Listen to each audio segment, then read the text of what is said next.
नमस्कार दोस्तों, स्वागत है आपका आज की एक और नई वीडियो में। आज हम देखेंगे Uttarakhand state engineering service examination 2021 के सामान्य अध्ययन के पेपर को, जो कि परीक्षा 2022 में संपन्न हुई थी। तो इसमें हम इम्पोर्टेंट क्वेश्चन सामान्य अध्ययन के क्वेश्चन को देखेंगे, जो कि आपकी आने वाली एमपीपीएससी प्रीलिम्स और अन्य परीक्षा जैसे यूपीपीएससी, बीपीपीएससी, छत्तीसगढ़ पीएससी और अन्य जो भी आप एग्जाम दे रहे हैं उनके लिए अति महत्वपूर्ण होगी। तो वीडियो को अंत तक जरूर देखिए। और इसके पहले छत्तीसगढ़ पीएससी, एमपीपीएससी, यूपीपीएससी और अन्य परीक्षाओं को अपलोड कर दिया है, तो प्लेलिस्ट में जाकर उनको भी रिवीजन कर सकते हैं। तो चलिए स्टार्ट करते हैं आज की वीडियो को। साथ ही आप चैनल पर पहली बार आए हो तो चैनल को सब्सक्राइब कर लीजिए और बेल आइकन पर क्लिक कर लीजिए, ताकि आपको टाइम पर नोटिफिकेशन मिल सके। इसी प्रकार रोज़ किसी न किसी स्टेट पीएससी के पेपर को आपको रोज़ कवर कराया जाएगा, तो आप चैनल के साथ ज़रूर जुड़े रहिए। तो चलिए देखते हैं आज के क्वेश्चन नंबर 1 से, और आप इनको अच्छी तरह से रिवीजन करते जाइए, तो आपके लिए परीक्षा में बहुत ही महत्वपूर्ण स्थिति में आप हो गई। तो क्वेश्चन नंबर 1 से देखते हैं। क्वेश्चन नंबर 1, निम्न में से किस भारतीय स्वतंत्रता संग्राम सेनानी को पहाड़ों की बेटी के नाम से जाना जाता है? तो आंसर होगा रानी गेंदलियू जेलियनों। इन्हें नागा रानी के नाम से भी जाना जाता है, रानी गेंडलियू। और ये इंपॉर्टेंट क्वेश्चन है, आप चाहे तो जो भी नया देखे तो आप इनको नोट करते जाइए। नेक्स्ट देखिए, और आप इनको यदि अच्छे से लगा लेते हैं तो विश्वास रखिए कि जिसने पुराने पेपर नहीं लगाए उससे आप ज़्यादा मजबूत स्थिति में होंगे। नेक्स्ट देखिए, भारतीय संविधान का कौन सा भाग राज्य के नीति निर्देशक तत्वों का प्रावधान करता है? तो आंसर होगा भाग 4। नेक्स्ट है, उस लड़की का नाम बताइए जो 2021 में मिस यूनिवर्स बनी थी। आप 2023 और 2022 का याद रखिए। तो इसका आंसर होगा डी, यानी हरनाज कौर संधू। ये 2021 का क्वेश्चन है। नेक्स्ट देखिए, सरदार वल्लभ भाई पटेल के जन्मदिन को राष्ट्रीय एकता दिवस के रूप में किस दिन मनाया जाता है? तो आंसर होगा सी, यानी 31 अक्टूबर को राष्ट्रीय एकता दिवस। नेक्स्ट देखिए, एक बेल्ट एक रोड यानी OBRS किस देश द्वारा बनाई जा रही है? तो आंसर होगा चीन के द्वारा। नेक्स्ट है, ग्वादर बंदरगाह पाकिस्तान के किस राज्य में स्थित है?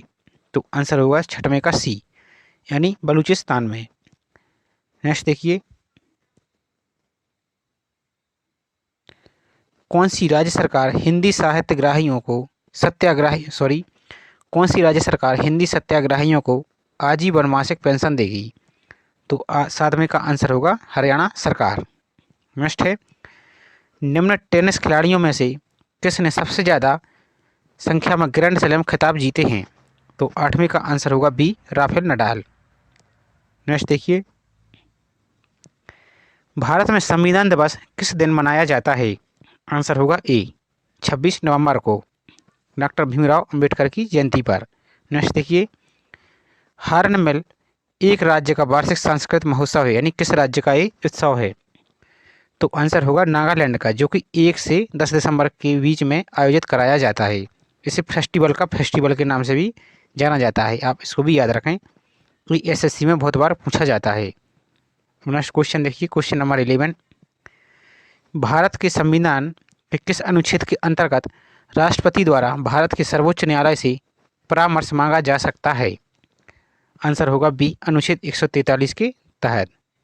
नेक्स्ट, निम्न में से कौन से दो शब्द भारत के संविधान की प्रस्तावना में 42वें संविधान संशोधन अधिनियम द्वारा जोड़े गए थे? तो आंसर होगा 42 का सी।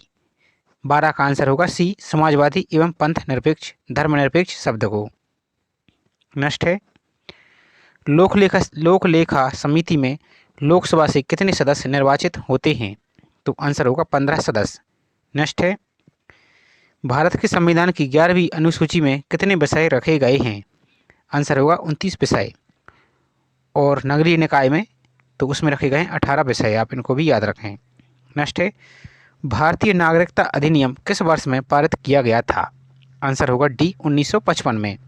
नेक्स्ट है, और इसी समय सिविल अधिकार संरक्षण अधिनियम भी पारित किया गया था, आप इसको भी याद रखिए। नेक्स्ट है, भारत का निर्वाचन आयोग किस वर्ष में बहुसदस्यीय संस्था बनी थी? तो 16 का आंसर होगा 1989 में। नेक्स्ट है,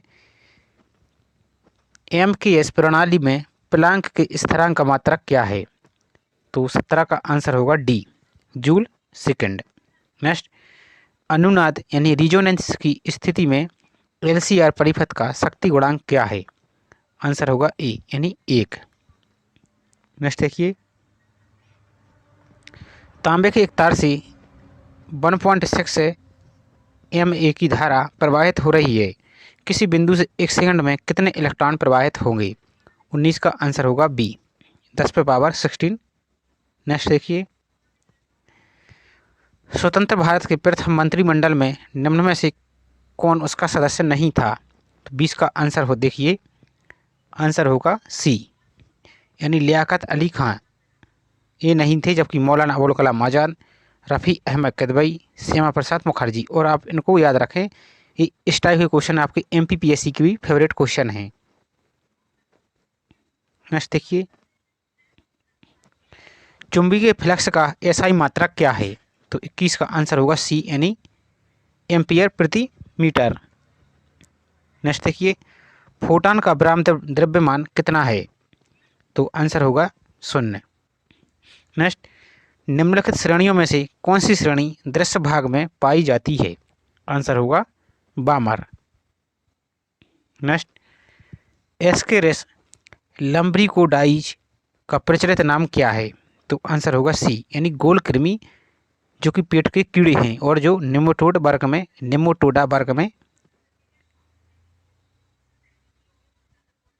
वर्ग में ये आते हैं। नेक्स्ट देखिए, पचे हुए भोजन के अवशोषण का प्रधान अंग क्या है?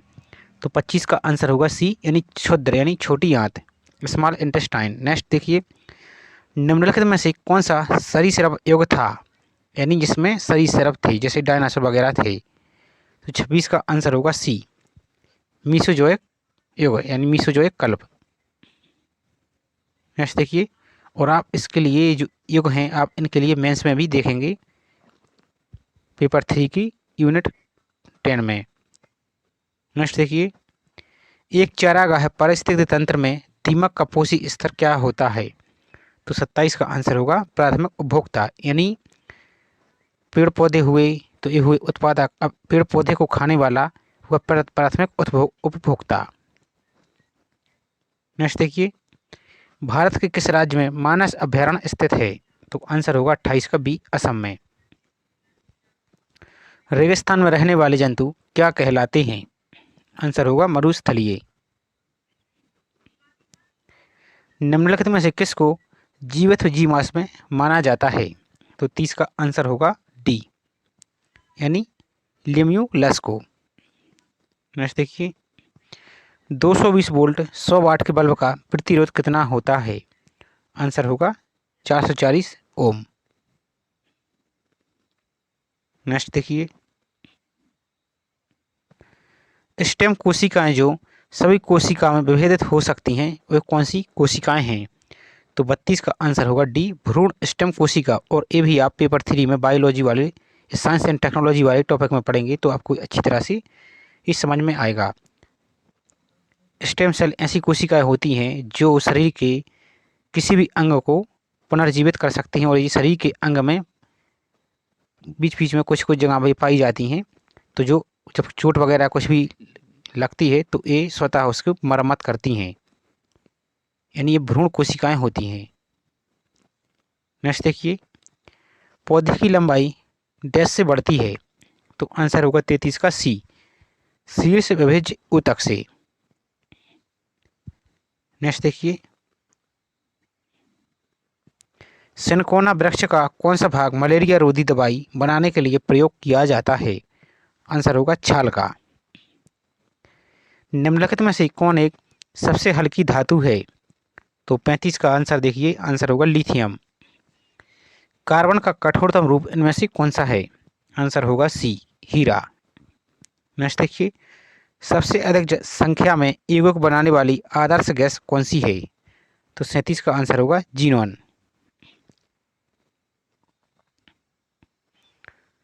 कृत्रिम वर्षा कराने के लिए प्रयुक्त होने वाला रसायन क्या है? तो 38 का आंसर होगा बी, सिल्वर आयोडाइड, इसके अलावा सूखी बर्फ और कार्बन डाइऑक्साइड, इनका भी इस्तेमाल किया जाता है, तो इनको भी याद रखें। थर्मल पावर स्टेशन का मुख्य गैसीय प्रदूषक क्या है? आंसर होगा डी, SO2 यानी सल्फर डाइऑक्साइड। बुलेट प्रूफ कांच बनाने में प्रयुक्त होने वाला बहुलक क्या है? आंसर होगा 40 का सी, लेक्सन। नेक्स्ट देखिए, निम्नलिखित में से कौन एक प्यूरिन क्षार है? आंसर होगा डी, ग्वानिन। एंजाइम शब्द का पहली बार प्रयोग किसने किया था? तो 42 का आंसर होगा कोहेने ने, और ये इंपॉर्टेंट है, आप इनको अच्छी तरह से याद रखें। नेक्स्ट देखिए, कार्बन परमाणु के स्वतः जुड़ने की क्षमता क्या कहलाती है? तो 43 का आंसर होगा कैटिनेशन। पानी का घनत्व सबसे अधिक कितना होता है? तो 44 का आंसर होगा बी, +4 डिग्री सेल्सियस पर, और आप इसको भी याद रखें, ये बार बार क्वेश्चन पूछा जाता है। प्रथम विश्व युद्ध के दौरान निम्न में से कौन सी गैस का प्रयोग एक रासायनिक हथियार की तरह किया गया था? तो 45 का आंसर होगा डी, यानी मस्टर्ड गैस का। नेक्स्ट देखिए, और एक क्वेश्चन भी इम्पोर्टेंट है, इम्पोर्टेंट तो सभी है, लेकिन जिसमें बताया जा रहा है वो ज़्यादा स्पेशल है, क्योंकि बार बार पूछा जाता है। अब नेक्स्ट देखिए 46, गायत्री मंत्र किससे संबंधित है? तो आंसर होगा ए, यानी सावित से, यानी सावित्री से, आप इसको याद रखें, और ये ऋग्वेद में ये दिया गया है। नेक्स्ट देखिए, झेलम नदी का प्राचीन नाम क्या है? तो आंसर होगा बेतस्ता। किस सिख गुरु ने मसंद प्रथा प्रारंभ की थी? 48 का आंसर होगा ए, गुरु अमरदास ने। बीरबल का वास्तविक नाम क्या था? तो आंसर होगा महेश दास। नेक्स्ट देखिए, औरंगजेब का कौन सा वाद्य यंत्र बजाने में सिद्ध था, यानी कौन सा वाद्य यंत्र बजाने में शौकीन था? तो आंसर होगा सी, बीणा बजाने में, और इसी ने संगीत पर और चित्रकला पर भी प्रतिबंध लगा दिया था, जबकि ये स्वयं बीणा बजाता था। नेक्स्ट देखिए 51, जहांगीर के दरबार में आने वाला प्रथम अंग्रेज यात्री कौन था? तो आंसर होगा कप्तान हॉकिंग। गीता रहस्य का लेखक कौन है? तो आंसर होगा बाल गंगाधर तिलक। निम्नलिखित में से कौन सा अम्ल सिरके में उपस्थित होता है? तो 53 का आंसर होगा एसीटिक अम्ल। नेक्स्ट देखिए,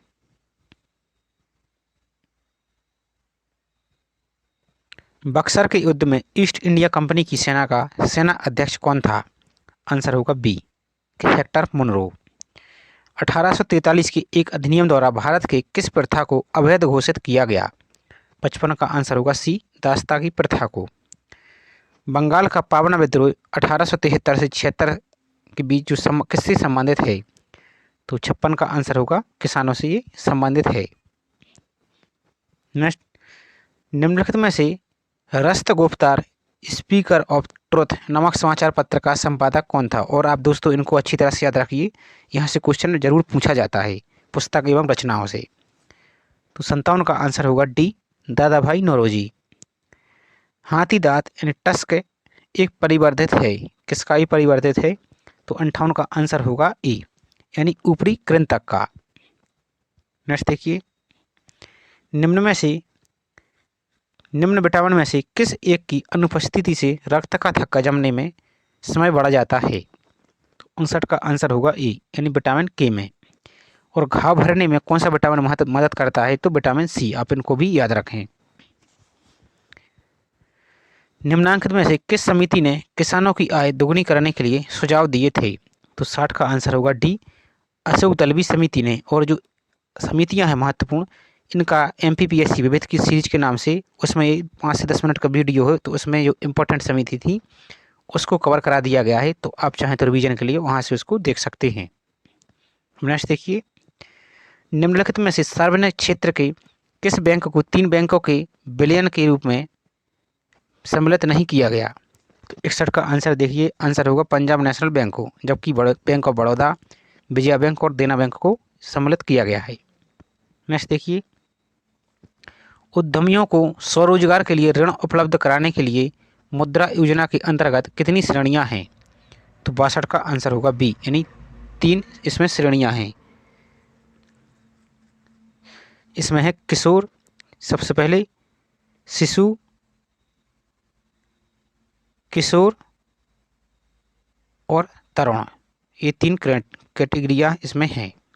नेक्स्ट देखिए, वर्नाकुलर प्रेस एक्ट अधिनियम 1878 किसने लागू किया था? तो आंसर होगा सी, लॉर्ड लिटन ने। नेक्स्ट है, निम्न में से कौन सा प्रत्याशी उत्तराखंड विधानसभा चुनाव 2022 में सबसे कम अंतर में चुनाव जीता? ये उत्तराखंड से संबंधित है, तो कम क्वेश्चन है, आप इनको भी एक नज़र मारते जाइए। आंसर होगा 64 का बी, मदन सिंह बिष्ट, और आप एमपी से संबंधित इसको याद रखें। 15वें वित्त आयोग के अध्यक्ष कौन है? आंसर होगा ए, एनके सिंह। भारत में जीएसटी किस दिनांक से लागू किया गया?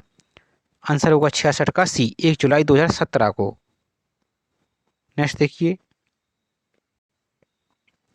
भारतीय कृषि लागत एवं मूल्य आयोग, जिसे सीपी भी कहते हैं, तो भारतीय कृषि लागत एवं मूल्य आयोग द्वारा न्यूनतम समर्थन मूल्य के लिए कितनी फसलों की सिफारिश की गई?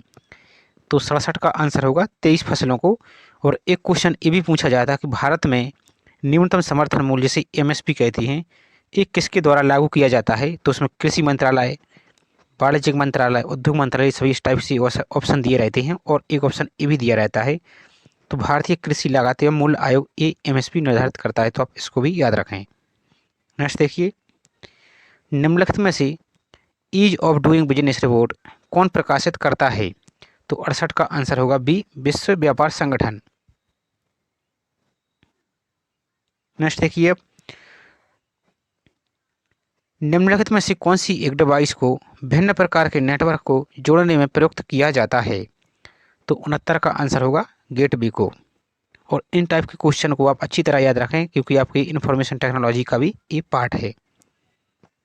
नेक्स्ट देखिए, एक गोलाकार डिस्क जिसमें छोटे गड्ढों यानी पिट्स को जलाकर यानी बर्निंग रिकॉर्डिंग की जाती है, उसको क्या कहते हैं? तो आंसर होगा डी, ऑप्टिकल डिस्क। निम्नलिखित में से कौन एक नॉन इम्पैक्ट प्रिंटर है? आंसर होगा सी, लेजर प्रिंटर। इंटरनेट पर रियल टाइम में ऑडियो एवं वीडियो चलाने को क्या कहते हैं? 72 का आंसर होगा सी, यानी स्ट्रीमिंग। जैसे आप यूट्यूब पर वीडियो देखते हैं लाइव, तो उसे स्ट्रीमिंग कहते हैं। नेक्स्ट देखिए, निम्न में से कौन सा देश विश्व में सूरजमुखी तेल के सबसे बड़ा उत्पादक है? आंसर होगा यूक्रेन, और इसे गेहूं की डलिया भी कहा जाता है। लेकिन हालांकि रूस और इनकी यूक्रेन के बीच विश्व युद्ध के कारण ये सब अर्थव्यवस्था अस्त व्यस्त यहाँ पर हो गई है। नेक्स्ट देखिए, निम्न में से कौन एक गढ़वाल के परमार राजाओं की राजधानी नहीं था? तो आंसर होगा कोटद्वार, ये उत्तराखंड से संबंधित है।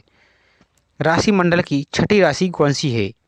तो 75 का आंसर होगा डी, कन्या। और आप इनको भी अच्छी तरह से याद रखें, एक क्वेश्चन रेलवे में भी बार बार पूछा गया था घुमा फिरा कर, तो आप इनको एक जनरल नॉलेज के बेस से भी आप इनको याद रखें। तो राशि मंडल की छठी राशि कौन सी है? तो कन्या। आप कमेंट में बता सकते हैं कि पहली राशि कौन सी है। नेक्स्ट देखिए, कुमाऊं का इतिहास पुस्तक के लेखक कौन है? आंसर होगा सी, बद्री दत्त पांडे। नेक्स्ट देखिए, कतियूरी राजाओं का शासनकाल वर्तमान उत्तराखंड के प्रभागों में किस काल अवधि में था? आंसर होगा 77 का आंसर होगा ए, 2500 ईसा पूर्व से 700 ईस्वी तक। नेक्स्ट देखिए, और मध्य प्रदेश में कलचुरी राजवंशों का शासन किस क्षेत्र पर था? तो त्रिपुरी के क्षेत्र में, यानी जबलपुर वाले क्षेत्र में। नेक्स्ट देखिए, डॉक्टर पातीराम द्वारा लिखित पुस्तक का शीर्षक क्या है? आंसर होगा गढ़वाल प्राचीन एवं अर्वाचीन। तो प्राचीन का यदि पर्यायवाची शब्द पूछा जाता है तो आप याद रखें अर्वाचीन होता है। ये हिंदी के लिए भी आप देखेंगे। नेक्स्ट देखिए, जनपद नैनीताल में भवाली सैनिटोरियम की स्थापना किस वर्ष हुई थी? 79 का आंसर होगा बी, 1912 में। नेक्स्ट, कुमायूं का चाणक्य के नाम से किसे जाना जाता है? 80 का आंसर होगा सी, हर्षदेव जोशी को। नेक्स्ट देखिए, और मध्य प्रदेश का चड़ाका के नाम से किसे जाना जाता है? ये इंपॉर्टेंट क्वेश्चन है, तो आप इसमें कमेंट में जरूर जरूर बताइए। नेक्स्ट देखिए, रांची जनजाति मुख्यतः उत्तराखंड के किस जनपद में यानी जिला में पाई जाती है? तो 81 का आंसर होगा डी, पिथौरागढ़ में। नेक्स्ट देखिए, भागीरथी और अलकनंदा नदियों का संगम किस प्रयाग में होता है? आंसर होगा देवप्रयाग में।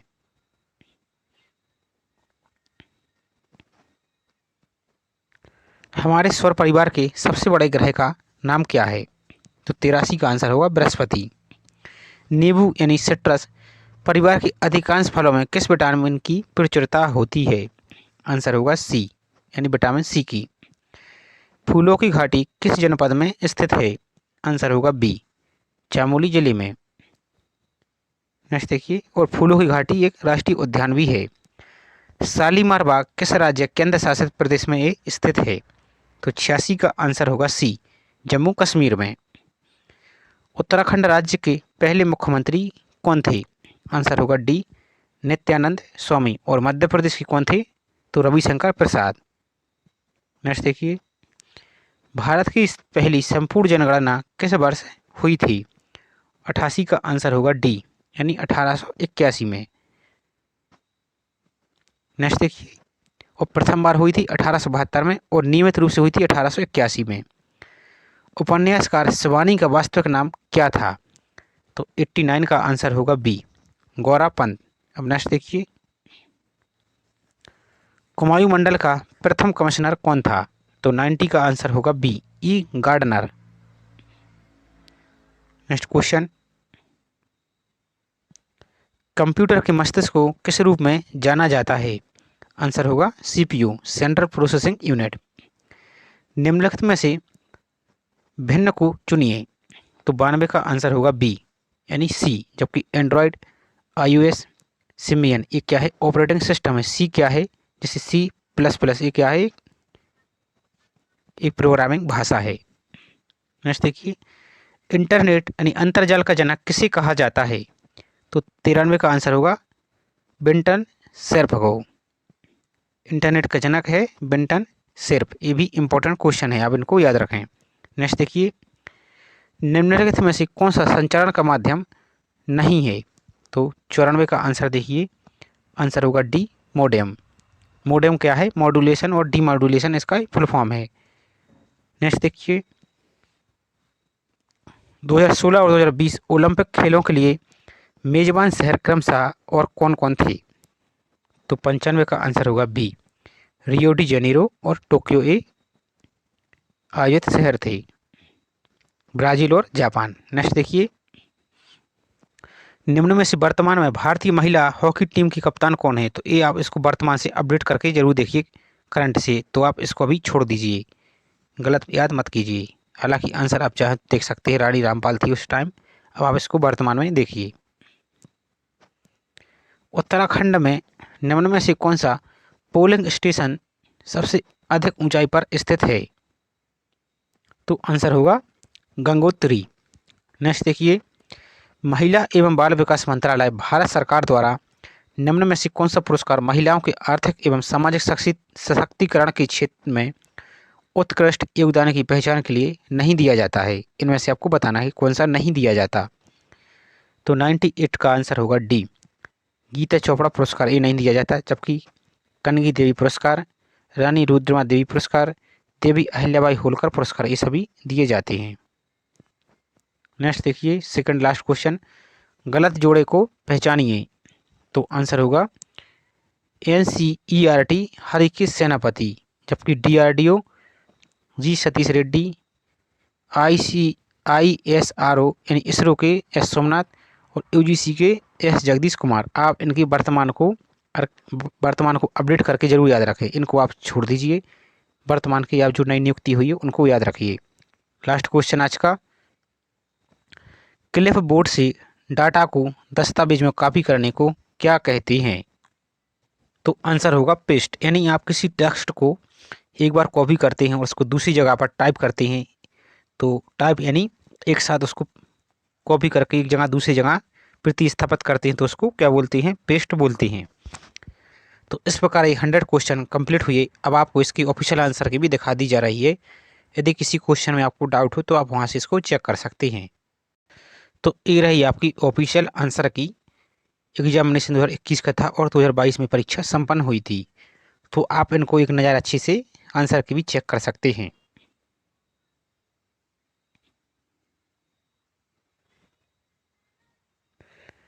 तो चलिए मिलते हैं इसी तरह नेक्स्ट वीडियो में। वीडियो आपको हेल्पफुल लगा हो और पसंद आया हो तो प्लीज़ वीडियो को लाइक ज़रूर कीजिए, और चैनल पर पहली बार आए हो तो प्लीज़ चैनल को सब्सक्राइब जरूर कीजिए और अपना सपोर्ट ज़रूर बनाए रखिए। साथ ही ये वीडियो को आप अपने दोस्तों को भी शेयर करते रहिए ताकि उनको भी हेल्प मिल रहे। तो मिलते हैं इसी तरह किसी दूसरे वीडियो में। जय हिंद।